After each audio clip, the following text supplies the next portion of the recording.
दोस्तों, स्वागत है आपका हिंदी साहित्य में। हिंदी साहित्य की संपूर्ण तैयारी के अंतर्गत हम अभी पढ़ेंगे अपभ्रंश के रचनाकार एवं उनकी रचनाओं को। दोस्तों, हम हिंदी साहित्य की संपूर्ण तैयारी कर रहे हैं। ये प्रथम नंबर पाठ है। इसके पिछले वाले वीडियो जो मैंने अपभ्रंश और अवहर्ष से संबंधित बहुत सारी जानकारियों को अपने वीडियोज में अपलोड किया है। तो अगर आपने उन वीडियोज को नहीं देखा है तो आप जाकर देख सकते हैं। तो आइए देखते हैं दोस्तों। और अगर आप हिंदी साहित्य की तैयारी करना चाहते हैं तो हमारे चैनल के साथ जुड़ सकते हैं। आइए देखते हैं। सरहपाद ये हिंदी साहित्य के प्रथम कवि हैं और सर्वमान्य रूप से हिंदी साहित्य के सरहपाद को ही हिंदी साहित्य का प्रथम कवि माना गया है। इनका समय है 769 और इनकी प्रमुख रचना है दोहा कोश। ये 8वीं शताब्दी की रचना है। इसमें आचरण की पवित्रता, धार्मिक सिद्धांत, विवेचन और बाह्य आडंबर का विरोध किया गया है। नेक्स्ट प्रमुख रचनाकार है स्वयंभू और इनकी 4 रचनाएं यहाँ पे है दोस्तों। पमचर्यु या पदमचरित, रिट्ठडेमी चर्यु या अरिष्टनेमी चर्यु या हरिवंश पुराण, पंचमी चर्यु या नागकुमार चरित, स्वयंभू छंद। ये सारी 8वीं शताब्दी की रचना है। तो आप ध्यान देकर पढ़िए ताकि कभी भी अगर क्रम से लगाने के लिए कोई रचना आ जाए तो आपका इस सेक्शन से कोई भी प्रश्न गलत नहीं होना चाहिए। और दूसरी बात, कथा वस्तु से संबंधित प्रश्न भी आते हैं तो हमारा वो प्रश्न भी गलत नहीं होना चाहिए। इसलिए हम इसके कथा वस्तु को भी समझेंगे कि क्या है। तो जो पहली इनकी स्वयंभू की रचना है, स्वयंभू की पमचर्यु रचना है या पदमचरित, उसकी देखिए दोस्तों कथा वस्तु क्या है। पमचर्यु 5 कांड और 83 संधियों वाला अपभ्रंश का प्रथम महाकाव्य है। पमचर्यु प्रथम अपभ्रंश का प्रथम महाकाव्य है। इसमें राम कथा का वर्णन प्रश्नोत्तरी शैली में वर्णित है और राम, सीता, जनक आदि को जैन धर्म में दीक्षा लेते हुए दर्शाया गया है। नेक्स्ट जो इनका इम्पोर्टेंट रचना है उसका नाम है रिट्ठडेमी चर्यु या अरिष्टनेमी चरित या हरिवंश पुराण। दोस्तों, एक ही नाम से कई कवियों की रचनाएं हैं तो उसको ध्यान देना है। हरिवंश पुराण नाम से और भी कई रचनाएं हैं, उनको हम पढ़ेंगे और देखेंगे। तो यहाँ पे देखिए दोस्तों, जो 8वीं शताब्दी में स्वयंभू के द्वारा रचित हरिवंश पुराण है उसका क्या कथा वस्तु है। यह जैन धर्म का उत्तर पुराण ग्रंथ है। अभी पूछेंगे तो जैन धर्म का उत्तर पुराण ग्रंथ कौन सा है, तो कौन सा है ये स्वयंभू द्वारा रचित रिट्ठडेमी चर्यु, अरिष्टनेमी चरित या हरिवंश पुराण है। जैन धर्म का उत्तर पुराण ग्रंथ। इसमें 22वें तीर्थकर अरिष्टनेमी तथा कौरव पांडव की कथा का वर्णन है। नेक्स्ट जो इनका महत्वपूर्ण ग्रंथ है उसका नाम है पमचर्यु या नागकुमार चरित। 8वीं शताब्दी की यह भी रचना है। इसमें श्रुति पंचमी का महात्म्य बताते हुए नागकुमार का चरित्र चित्रण किया गया है। नेक्स्ट जो रचनाकार है दोस्तों, नेक्स्ट जो रचना है इनकी स्वयंभू की, वो है स्वयंभू छंद। 8वीं शताब्दी की रचना यह भी है। इस ग्रंथ में प्राकृत और अपभ्रंश के छंदों का उदाहरण सहित विवेचन किया गया है। आप ध्यान रखिएगा इन बातों को। नेक्स्ट हम पढ़ेंगे उद्दतन सूरि को। इनकी जो प्रमुख रचना है उसका नाम है कुवलयमाला कहा। यह है 9वीं शती की रचना। इस ग्रंथ में तत्कालीन बोलचाल की प्रचलित भाषा के सुंदर नमूने उल्लेख किए गए हैं। जैसे देखिए दोस्तों, एक पंक्ति दी गई यहाँ पे, इसको ध्यानपूर्वक पढ़ें ताकि कभी भी पूछ लेते हैं कि कौन से ग्रंथ से संबंधित पंक्तियाँ हैं तो वहाँ भी हमारा गलती नहीं होनी चाहिए। तुम्हेड़ा याड़ा यो राजकुले वृतांत, अर्थात तुम नहीं जानते राजकुल में क्या क्या वृतांत चल रहा है। कौन से ग्रंथ की पंक्ति है दोस्तों? कुवलयमाला कहा का। और रचनाकार कौन है? उद्दतन सूरि, 9वीं शताब्दी की रचना है। नेक्स्ट है पुष्पदंत। पुष्पदंत की यहाँ पे 3 रचनाएं हैं। महापुराण, रायकुमार चर्यु या नागकुमार चरित, तीसरा है जसहर चर्यु या यशोधर चरित। दोस्तों, उसका दूसरा नाम भी पूछ लेते हैं कई बार, तो इसलिए हमें दोनों नामों को पढ़ना है और जानना है। तो पुष्पदंत की जो पहली रचना है वो है महापुराण या 30 महापुरुष गूढ़ालंकार। 10वीं शताब्दी समय है। इनकी सारी रचनाओं का समय 10वीं शताब्दी है। इनमें जैन धर्म के 63 सलाका पुरुषों का जीवन चरित वर्णित है। नेक्स्ट है रायकुमार चर्यु या नागकुमार चरित। इसी नाम से दोस्तों हमने स्वयंभू की रचना भी पढ़ी है जिसका नाम है पमचर्यु या नागकुमार चरित। और दोनों का विषय वस्तु एक ही है। क्या है? दोनों का विषय वस्तु क्या है? ये दोनों काव्यों में श्रुति पंचमी का महात्म्य बताने के लिए नागकुमार का चरित्र वर्णन किया गया है। लेकिन स्वयंभू की जो रचना है उसका समय है 8वीं शताब्दी, और ये जो पुष्पदंत की रचना है उसका समय है 10वीं शताब्दी। यहाँ पर रड़ाई कुमार चरियू इसका नाम है, या नागकुमार चरियू, और स्वयंभू की जो रचना है उसका नाम है पंचमी चरियू या नागकुमार चरित। तो ध्यान रखिएगा आप इन बातों को। नेक्स्ट है पुष्पदंत की ही रचना है जसहर चरित या यशधर चरित। 10वीं शताब्दी की रचना है। यह लघु चरित काव्य है। इसका उद्देश्य हिंसा वृत्ति का निवारण करना है। नेक्स्ट देखते हैं धनपाल की बहुत ही इंपॉर्टेंट रचना भविष्यत कथा, 10वीं शताब्दी। यह अपभ्रंश का प्रथम प्रबंध काव्य है। दोस्तों, अपभ्रंश का प्रथम प्रबंध काव्य कई बार परीक्षाओं में पूछा जा चुका है। तो वो कौन सा है? भविष्यत कहा है, और कवि है धनपाल, और समय क्या है? 10वीं शताब्दी। इसको याद रखना है। नेक्स्ट देखते हैं दोस्तों जो इंदु का या योगेंदु का परम पेयासु या परमात्मा प्रकाश, समय है 10वीं शताब्दी। यहाँ 2 अधिकारों भागों में विभक्त 337 छंदों की रचना है। यह परमात्मा द्रव्य गुण कर्म पाप पुण्य परम समाधि इत्यादि का इस ग्रंथ में वर्णन है। नेक्स्ट देखते हैं देवसेन की रचना श्रावकाचार, बहुत इंपॉर्टेंट है दोस्तों, 10वीं शताब्दी की रचना है। इसमें 250 छंदों यह 250 छंदों की रचना है। इसमें श्रावकाचार धर्म का प्रतिपादन किया गया है तथा गृहस्थ के कर्तव्य पर भी विस्तार पूर्वक चर्चा की गई है। याद रखना है। नेक्स्ट जो इम्पोर्टेंट रचना है दोस्तों वो राम सिंह का पाहुड़ दोहा है, और 11वीं शताब्दी की यह रचना है।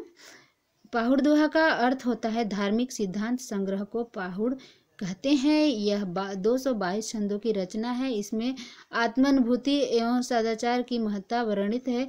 इसकी भाषा सांकेतिक है। इसकी भाषा कैसी है दोस्तों? पाहुड़ दोहा की सांकेतिक भाषा है, और इसके रचनाकार है राम सिंह। याद रखिएगा। नेक्स्ट जो इम्पोर्टेंट रचना है वो है पद्म कृति पाषाण चरियु अर्थात पार्श्वनाथ चरित। ये 11वीं शती की रचना है। इसमें 23वें तीर्थकर पार्श्वनाथ का जीवन चरित वर्णित है। नेक्स्ट है हेमचंद का सीधे शब्दानुशासन। दोस्तों यह व्याकरण पर आधारित ग्रंथ है। सीधे हेम शब्दानुशासन, और 12वीं शताब्दी की रचना है। इस ग्रंथ में व्याकरणिक नियमों के उदाहरण स्वरूप श्रृंगार नीति धर्म प्रेम आदि विषयक दोहे हैं। किसमें दोस्तों? सिद्ध हेम शब्द अनुशासन में। नेक्स्ट जो इम्पोर्टेंट रचनाकार हैं दोस्तों वे हैं सुमति गढ़ी। इनकी जो रचना है उसका नाम है नेमिनाथ रास, 12वीं शताब्दी की रचना है। इस काव्य ग्रंथ में नेमिनाथ का जीवन चरित्र वर्णित है। नेक्स्ट जो इम्पोर्टेंट रचनाकार है अद्धमाण या अब्दुल रहमान भी कहते हैं, संदेश रासक, बहुत इंपॉर्टेंट है, और 12वीं शताब्दी की रचना है। संदेश रासक में क्या है देखिए, संदेश रासक 3 पराक्रमों में विभाजित 223 छंदों का विरह काव्य है। संदेश रासक क्या है दोस्तों? 223 छंदों का एक विरह काव्य है। इस खंड काव्य में विरहणी की मार्मिक, ये पूछा गया है दोस्तों परीक्षाओं में, विरह व्यवस्था की प्रस्तुति षड्ऋतु वर्णन में हुई है। छंद विविधता और अलंकार सज्जा की दृष्टि से संदेश रासक उत्कृष्ट रचना है। नेक्स्ट है दामोदर शर्मा का उक्ति व्यक्ति प्रकरण, और 12वीं शताब्दी की यह रचना है। ये भी बहुत बार पूछा जा चुका है दोस्तों, क्रम में लगाने के लिए भी आया है उक्ति व्यक्ति प्रकरण। तो यह व्याकरण ग्रंथ है। उक्ति व्यक्ति प्रकरण क्या है? व्याकरण ग्रंथ है। इस पुस्तक में तत्कालीन काशी की भाषा का रूप पाया जाता है, जैसे वेद पढ़ब, स्मृति, भायाशिव, पुराण, देखब, धर्म करब आदि। प्राचीन अवधि के अध्ययन की दृष्टि से यह अत्यंत उपयोगी ग्रंथ है। नेक्स्ट देखते हैं। नेक्स्ट है विजय दत्त सूरी का 2-3 रचनाएं हैं यहाँ पे दोस्तों। उपदेश रसायन रास चरचरी और कालस्वरूप कुलक, और सारी रचनाएं 12वीं शताब्दी की है। तो इनके विषय वस्तु को देखते हैं दोस्तों। विजय जिनदत्त सूरी की जो रचना है उपदेश रसायन रास, उसका जो विषय वस्तु है उसको देखिए। इसमें सदाचार एवं नीति संबंधी धार्मिक उपदेश वर्णित है। किसमें? उपदेश रसायन रास में उपदेश दिया गया है। किस चीज़ का उपदेश दिया गया है दोस्तों? सदाचार एवं नीति संबंधी धार्मिक उपदेश दिए गए हैं। नेक्स्ट जिनदत्त का है चरचरी, ये भी 12वीं शताब्दी का है। इसमें गुरु जिन बल्लभ सूरी का योगदान किया गया है।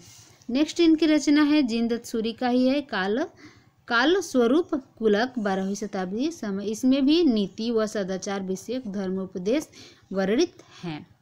नेक्स्ट देखते हैं जो महत्वपूर्ण है दोस्तों, हम उसी को कर रहे हैं। आसगू कवि का है चंदनबाला रास, 13वीं शताब्दी, और यह 35 छंदों का लघु खंड काव्य है। कौन सा दोस्तों? चंदनबाला रास। इसमें क्या है? इसमें राजा दधिवाहन की पुत्री चंदनबाला के जीवन संघर्षों की करुण कहानी वर्णित है। किसमें दोस्तों? चंदनबाला रास में, और 13वीं शताब्दी की रचना है। कवि है आसगू, रचनाकार है दोस्तों आसगू। नेक्स्ट देखिए जिन धर्म सूरी स्थलभद्र रास, 13वीं शताब्दी की रचना है, और इसमें स्थूलभद्र और कोसा वैश्या की कथा वर्णित है। नेक्स्ट देखते हैं विद्यापति की कीर्तिलता, 13वीं 14वीं शताब्दी की रचना है। इसमें राजा कीर्ति सिंह की वीरता, दानशीलता, शौर्य और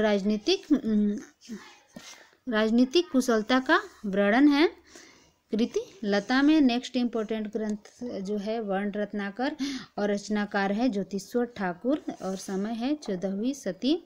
इसमें नाना श्रेणी के मनुष्य, मानव, व्यापारी, स्वभाव उत्तर आदि का वर्णन है। प्राचीन मिथिला भाषा के अध्ययन और उस समय की समस्या के रीति नीति, काव्य रूढ़ और काव्य रूपों की दृष्टि से यह बहुत उपयोगी संपूर्ण पुस्तक गद्य में है दोस्तों, याद रखिएगा।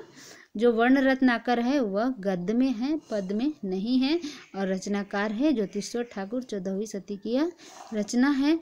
नेक्स्ट जो रचनाकार है अपभ्रंश के जो अंतिम कवि हैं वो रैधु हैं, याद रखिएगा। अपभ्रंश के जो अंतिम कवि हैं वो रैधु हैं, और उनकी रचनाओं को देख लीजिए। अपसंबोह कव बलह द चरियु, जसहर चरियु, पाषाण चरियु या पार्श्वनाथ चरियु, महेश चरियु, सतीढ़ा चरियु। दोस्तों ये सारी 15वीं शताब्दी की रचना है, और इसके विषय वस्तु को भी देख लेते हैं। इसमें आध्यात्मिक चर्चा है। किसमें दोस्तों? अपसंबोह कव, ये इसमें क्या है? अध्यात्म विषयक चर्चा है। नेक्स्ट जो इनकी जो रचना है वो है बल्लहद चरियु, 15वीं शती की रचना है। इसमें जैन धर्म के अनुसार कौरव पांडव की कथा का वर्णन है। नेक्स्ट है जसहर चरियु, इसमें 15वीं शती।